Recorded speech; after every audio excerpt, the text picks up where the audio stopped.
Having trouble connecting your smart TV to T-Mobile home internet? You're not alone. The main culprits are often related to your SSID, network name, DHCP, IP address assignment, and IP settings. Your T-Mobile gateway uses 5G to bring the internet into your home and then broadcasts a Wi-Fi signal.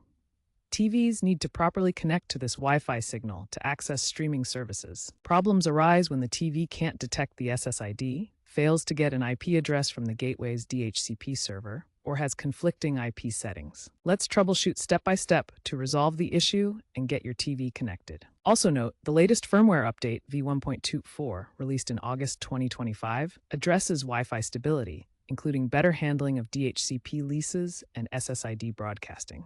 First, ensure your T-Mobile home internet gateway is broadcasting the correct SSID and that your TV is searching for that specific network name. Next, access your T-Mobile gateway's admin panel, usually at 192.168.12.1. Check that DHCP is enabled and that there are available IP addresses within the DHCP pool. If problems persist, try assigning a static IP address to your TV within the same IP range as your gateway, but outside the DHCP range, like 192.168.12.50 if your gateway is 192.168.12.1. If you have a dual-band router, ensure the TV is connected to the 2.4 GHz network for compatibility.